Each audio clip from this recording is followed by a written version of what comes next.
2025 में foreign investors ने भारत के स्टॉक मार्केट से करीब 1,60,000 करोड़ निकाले। That's roughly $19 billion। किसी भी साल का ये सबसे बड़ा आउटफ्लो था। ये नंबर आपके लिए और मेरे लिए जरूरी क्यों है, इसके चलते हमें क्या करना चाहिए, जानेंगे इस वीडियो में। पहले नंबर को समझते हैं, थोड़ा टाइम बिताते हैं। 1,60,000 करोड़, ये करीब 100 देशों के एनुअल जीडीपी से बड़ा नंबर है। बहुत सारी निफ्टी 50 कंपनीज के एंटायर मार्केट कैप से बड़ा नंबर है, और ये भारत से 12 महीने के अंदर निकल गया। एंड अगर आपने भारतीय मार्केट्स में 2025 में इन्वेस्ट किया, आपको ये महसूस हुआ होगा, क्योंकि बहुत शेकी मार्केट था, नहीं? आपका पोर्टफोलियो हरा भरा रहता था, अब लाल लाल दिखने लगा। हेडलाइंस चिल्ला चिल्ला के बोल रही हैं, FII sell off, FII sell off. FII मतलब फॉरेन इंस्टीट्यूशनल इन्वेस्टर्स। लेकिन बहुत सारे लोग ना इस हेडलाइन पे रुक गए, किसी ने आगे सवाल ही नहीं पूछे। फॉर एग्जाम्पल, ये 1,60,000 करोड़ छोटा अमाउंट तो है नहीं। ये अगर हमारे देश से गया, कहाँ गया, कौन से स्टॉक्स में गया, कौन से देशों में गया, कौन से सेक्टर्स में गया, और ऐसा क्या है जो उनको दिखा या उनको पता है जो शायद हमें नहीं पता, कि वो बेच के ये पैसा कहीं और डाल रहे हैं। पहले तो ये समझते हैं कि ये 2025 में सिर्फ एक महीने की बात नहीं थी, ये पूरे साल हर महीने किसी किसी लेवल पे होता रहा। जैन 2025 सबसे बुरा था। 78,000 करोड़ एक ही महीने में बिक गए, नियरली $9 बिलियन, मतलब हर रोज करीब 3,500 crore. To give you a sense of scale, India का जो SIP साइज है वो दिन का करीब 1,000 करोड़ है। मतलब हम सब SIP में 1,000 करोड़ डाल रहे थे, और FIIs 3,500 करोड़ बेच के निकल रहे थे। दिसंबर आते आते 12 में से 8 महीने इस देश के लिए नेट नेगेटिव था when it came to FIIs। Foreign investor ownership in Nifty 50 dropped to a 13-year low of about 24.1%. Overall, NSE listed companies में share 16.9% गिर गया। 15-year low। अभी जो 1,60,000 करोड़ की हेडलाइन हमने सुनी ना, ये एक्चुअली थोड़ी सी फर्जी हेडलाइन है, क्योंकि ये नेट आउटफ्लो है। सेकेंडरी मार्केट, जो कि एक्चुअल स्टॉक एक्सचेंज है जहां आप और मैं स्टॉक्स खरीदते हैं, वहां ये आउटफ्लो और भी ज्यादा था, 2,31,000 करोड़। ये नेट नंबर इसलिए आया क्योंकि अराउंड 73,500 करोड़ IPOs में या QIPs में वापस आ गए, तो प्लस और माइनस जोड़ के वो 1,58,000 करोड़ का नेट हेडलाइन नंबर दिखाया। अब सवाल ये उठता है कि फॉरेन इन्वेस्टर्स ने ये स्टॉक्स बेच के वापस अपने पैसे क्यों लिए? 7 कारण है मोटे मोटे। Number 1, US tariffs. 2025 में पागलपन चल रहा था, तो वो अनसर्टेनिटी ना बहुत क्रिपलिंग होती है, क्योंकि 50% रेसिप्रोकल ट्रायल डल गया है, पता नहीं है कि क्या होने वाला है। $50 बिलियन का ट्रेड है बिटवीन US एंड इंडिया। तो इतने डामाडोल में लोगों को लगता है यार पैसे ना अपने थोड़े से निकाल ही लेते हैं, क्योंकि मार्केट में क्या होगा किसी को पता नहीं। Number 2, the AI wave was happening. India में कोई पर्टिकुलर AI स्टॉक नहीं है, like one that the foreign investors can bet on. US में पागलपन चल रहा है। The top 7 big tech companies, whether it's Apple, whether it's Nvidia, whether it's Facebook, whether it's Amazon, whether it's Google, ये सब भयंकर कैपेक्स या capital expenditure डाल रहे हैं डेटा सेंटर्स में, AI हार्डवेयर चिप्स में, and they were increasing in market capitalisation, they were increasing in growth, and they couldn't see the same thing in let's say the Indian market. तो ऐसा नहीं था कि इंडियन मार्केट बेकार थी, लेकिन opportunity cost of staying here and not participating in that gold rush was a very big cost. Number 3, valuations. India पिछले 2-3 साल 2025 से पहले इनसेन ग्रोथ डिलीवर किया था। तो एक इंडेक्स होता है called the Buffett ratio, Warren Buffett के नाम पे, कि आपका stock market to GDP ratio कितना है। That touched a high of 130%। आज की डेट में हमारा स्टॉक मार्केट कैपिटलाइजेशन GDP से भी बड़ा है, 130%, मतलब 1.3 टाइम्स। निफ्टी 22.7 PE रेशियो पे ट्रेड कर रहा है। And when you compare it to other emerging markets, India looked very expensive, कि हम ₹1 की अर्निंग के लिए जो फ्यूचर में आने वाली है, आज करीब ₹22.70 देने के लिए तैयार है। यही नंबर चाइना में, US में, हांगकांग में is a lot lesser, around 15 to 20 rupees. China का टेक बल्कि ₹10 में मिल रहा है। फिर चौथी चीज, अर्निंग्स ग्रोथ। 6 कंसेक्यूटिव क्वार्टर्स से इंडियन कॉर्पोरेट्स का सिंगल डिजिट अर्निंग्स ग्रोथ रहा है। That's a matter of concern. 5वीं चीज, बहुत बड़ा कारण, रुपी डिक्लाइन 2025 में ही रुपी अराउंड 5 to 6% गिर गया against the US dollar. Now why does this matter? Because अगर कोई यूएस इन्वेस्टर है उसको तो अपना रिटर्न यूएस डॉलर्स में ही मेजर करना है. तो अगर वो इंडिया में 10-12% भी रिटर्न कमा रहा है लेकिन 5-6% से डॉलर ही अगर अप्रिशिएट कर रहा है तो उनका नेट रिटर्न तो वही 5-6% हुआ. दैट्स नॉट इनफ, क्योंकि अगर उनको अपने ही मार्केट में बैठे बैठे डॉलर टर्म्स में ही 12, 13, 14, 15% मिल रहा है और इंडिया में डॉलर टर्म्स में सिर्फ 5-6-7% ही मिल रहा है, they are not going to keep their money here, they will go somewhere else. Sixth, China के स्टॉक मार्केट ने पिछले 2-3 साल अच्छा परफॉर्म नहीं किया था, लेकिन अब स्टिमुलस के चलते it started to perform very well. AI में बहुत सारी न्यूज आने लग गई, डीप सीक लॉन्च हो गया तो उसके तहत भी बहुत सारे इंटरेस्ट जनरेट हो गया. And then seventh which is always a concern are taxes, क्योंकि हम long term capital gain tax 12.5%, वैसे मेरे हिसाब से ज्यादा नहीं है, but if you go to say Hong Kong और दुबई और एनी प्लेसेस, वहां कैपिटल टैक्स 0 है. तो 20% short term capital gain, 12.5% long term capital gain, it eats into the return that the investor also gets. और वो भी अगर डॉलर अप्रिशिएट कर रहा है या रुपी डिक्लाइन कर रहा है तो मेक्स इट इवन वर्स. अब इन सातों में से कोई भी एक कारण इतना बड़ा नहीं था कि यार 1,60,000 करोड़ निकल जाएंगे, लेकिन सातों कारण जुड़ के एक मूवमेंट पैदा कर देते हैं, which is why as I said 12 में से 8 महीने नेट आउटफ्लो ही रहा. पर आप बोलेंगे यार इंडिया ने ठीक ही काम कर लिया था, मतलब निफ्टी अभी भी 10-12% बढ़ ही गया 2025 में, तो प्रॉब्लम क्या है? प्रॉब्लम हम लोगों के लिए नहीं है, प्लीज रिकॉग्नाइज. क्योंकि हम इतना सारा म्यूचुअल फंड वीडियो बनाते रहते हैं, हम सब लोग एसआईपी करना शुरू कर चुके हैं, पागल लेवल पे कर रहे हैं. जैसे मैंने बताया 1,000 करोड़ दिन के एसआईपी इनफ्लो है. तो कोई बेच रहा था, हम खरीद रहे थे. Retail investors kept buying and that kept the market somewhat stable, perhaps even gave that positive return. और रुपी टर्म्स में निफ्टी ने 10.5% रिटर्न किया, which is decent, which is not bad. Dollar terms में पिट गया, and that's why the international investors have no business और interest being here while we can continue to be here, क्योंकि हमारा खर्चा भी रुपयों में एंड आमदनी भी रुपयों में. तो क्योंकि हमारा पूरा पोर्टफोलियो रुपयों में था, we are like it's fine 10.5%. लेकिन अगर हमारा 5-10-15% भी आउटसाइड ऑफ इंडिया में होता, यूएस डॉलर्स में होता, चाइना में होता, हांगकांग में होता, it wouldn't be just fine, it would be a lot better. इस वीडियो को स्पॉन्सर किया है टिकर टेप ने. How will they solve this problem for us कि ये 5-10-15% कहीं बाहर इन्वेस्ट हो पाए, is what we will cover later in the video. अब जो ये 2025 में हुआ ना दोस्तों, ये पहले भी बहुत बार हो चुका है.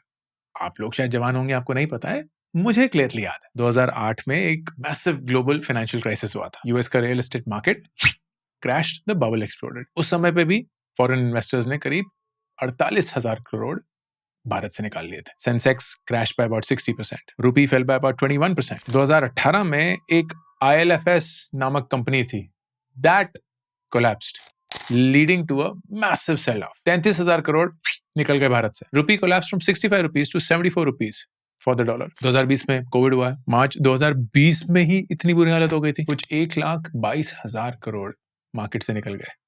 Cell off by foreign investors. Sensex 38% down. 2022 में फेड, जो कि यूएस का RBI इक्विवेलेंट है, उन्होंने अपना रेट हाइक कर दिया. लेकिन जब ऐसा एक पीरियड आया है, उसी के 2-3 साल बाद इनफ्लोस वापस शुरू हो गए. This is a very clear pattern, and ये समझना बहुत जरूरी होगा दोस्तों कि FIIs को इंडिया से कोई नाराजगी नहीं है, ऐसी कोई दुश्मनी भी नहीं है. It's simply how global capital works. It will go wherever it's getting the best rate of return. It will raise money from wherever it gets the lowest rate of interest. Simple concept है. And if the money is very freely movable, it will move. तो India अगर perform नहीं कर रहा है, पैसा निकल जाएगा. इंडिया परफॉर्म करना शुरू करेगा, पैसा वापस आ जाएगा, क्योंकि इनका काम सिर्फ और सिर्फ रिटर्न जनरेट करना है, raising capital at the lowest cost and then investing that capital to get the highest return. अब जैसे कि मैंने ये सवाल शुरू में ही पूछा था, ये 1,60,000 करोड़ जो भारत से गया, वो गया कहाँ? सबसे पहले यूएस में गया. S&P 500 ने 2025 में 17.9% रिटर्न जनरेट किया. Nasdaq ने 20.4%. This was the third consecutive year by the way जहां डबल डिजिट रिटर्न्स आए हैं. This is a dollar return. मतलब अगर आपने इंडियन रुपीस डॉलर में डाले होते तो आपको ये 20% के करीब रिटर्न मिलता. 5-6% डॉलर भी अप्रिशिएट कर जाता, तो अगर साल के एंड पे आप वही डॉलर वापस India latte and convert that into Indian rupees, आपको 24-25% का रिटर्न मिलता, ऑफ कोर्स फ्री टैक्स। अब सबसे बड़ा कारण यूएस पैसे भेजने का और इस यूएस रिटर्न का was AI infrastructure, hands down. And इसी के चलते जो भी एआई इंफ्रास्ट्रक्चर में इन्वेस्ट कर रहे थे, they gained significantly. Google, actually Alphabet, जो उसकी पेरेंट कंपनी है, that in 1 year gained 65% on its stock. Nvidia 41%. Nvidia का quarterly revenue $57 billion पहुंच गया था, and that too growing at a crazy rate. So it's unprecedented. So US equity के ETFs, they had or they registered a inflow of nearly $920 billion, मतलब nearly $1 trillion in 2025. Highest ever inflow recorded. तो clearly दुनिया का capital US की तरफ पहुंच गया। फिर दूसरा सरप्राइजिंग था जापान। निकेई ने 35 से 40% 2025 में रिटर्न जनरेट किया। क्यों? मोटे मोटे 3 कारण। नंबर 1, टोक्यो स्टॉक एक्सचेंज ने एक बड़ा इंटरेस्टिंग सा गवर्नेंस पॉलिसी भी नहीं बोलूंगा, पता नहीं क्या था, name and Shem policy launch करी कि जो भी कंपनीज अपनी बुक वैल्यू से नीचे ट्रेड कर रही थी, उनको ना बोला ये देखो अपने कैपिटल को कितना बेकार यूज कर रहे हैं, almost forcing them to deploy their capital to something that generates growth. तो जापानीज कंपनीज ने बायबैक शुरू कर दिया, अलग ही लेवल पे अपने शेयर्स बायबैक कर रहे हैं, and that increased the price. Second, येन बहुत वीक हो गया तो exports became very competitive. और थर्ड थोड़ा सा symbolic था, वॉरेन बफेट ने, not sure why, he basically publicly announced कि I'm never leaving Japanese stocks. Basically बोला कि मेरे जो Japanese trading house के investments हैं, उनको मैं कभी नहीं बेचूंगा। 13.8 बिलियन का कॉस्ट है और करीब 24 बिलियन की करंट वैल्यू। अगर दुनिया का सबसे बड़ा इन्वेस्टर बोल रहा है कि यार मैं कभी जापान नहीं छोड़ूंगा, तो थोड़ा सा सिंबॉलिक हो जाता है उसके चलते में भी। तीसरा, China and Hong Kong. Hang Seng जो हांगकांग का स्टॉक एक्सचेंज है, वो 28% बढ़ गया इन 2025। बहुत सारे कारण थे, चाइना का स्टिमुलस मेजर हो गया, डीप सीप का लॉन्च हो गया। इन सब के बावजूद, by the way, the MSCI China is trading at about a 40% discount to developed markets. South Korea, पागलपन। KOSPI, जो कि कोरिया का स्टॉक एक्सचेंज है, साउथ कोरिया का, that was the best performing market in all of 2025. 75.8% annual return. क्यों? क्योंकि Samsung और SK Hynix, जो कि साउथ कोरियन कंपनीज हैं, they make the memory chips that are powering the AI data centers all across the world. अब ये सारी चीजें मैं आपको क्यों बता रहा हूँ? Let's flip this entire story. Bharat का मार्केट कैप जो कि अराउंड $5 ट्रिलियन है, how does that compare to the total global market cap? It's between 2.5 to 3%. मतलब हम जहां पैसे इन्वेस्ट करते हैं, अगर हम सिर्फ भारत में ही करते हैं, हम दुनिया के 3% मार्केट में इन्वेस्ट कर रहे हैं। 97% मार्केट हमारी दुनिया से बाहर है। वहां क्लियरली 2025 में बहुत ज्यादा और ग्रोथ हुआ है। एंड सवाल ये उठता है कि यार अगर हमारे पास 100 रुपए हैं इन्वेस्ट करने के लिए, क्या हम 100 के 100 रुपए उस 3% मार्केट में डालें, या उस 100 में से कुछ 5, 10, 15 रुपए इस 97 मार्केट में भी डालें? And that's what I have always maintained. जैसे कि मैंने अपने इन्वेस्टिंग वीडियो में भी बताया, मेरा I think about 30% allocation US markets में, अराउंड 30% से 40% इंडिया के स्टॉक मार्केट पीएमएसएस में है, और अराउंड 10% म्यूचुअल फंड्स में, 10 से 20%, बाकी स्टार्टअप और ये सब वगैरह। जब से मैं इन्वेस्ट करता आया हूँ, करीब 4-5 साल हो गए हैं, I have gained on the dollar, I have gained on the capital appreciation, and I have continued to get much better returns 5 साल के पीरियड में in rupee terms then I have got in the Indian market. Indian market 2-3 साल तक बहुत अच्छा रहा, फिर थोड़ा डामाडोल हो गया। लेकिन अगर मैं रुपये को ही कंपेयर करूंगा, तो मैंने जो पैसे 2020-2021 में डॉलर में कन्वर्ट करके बाहर इन्वेस्ट करे थे, वही सारी चीजें अगर मैं वापस लाने की कोशिश करूं, तो आज मेरा रिटर्न 25-26% से ज्यादा होगा। And the only thing that matches that in my entire investment is my PMS portfolio. अब आप अगर एक इंडियन इन्वेस्टर है और इस 97% मार्केट में इन्वेस्ट करना चाहते हैं, तो आसान नहीं है। एक तो म्यूचुअल फंड रूट है, इसके बारे में बात कर चुके हैं।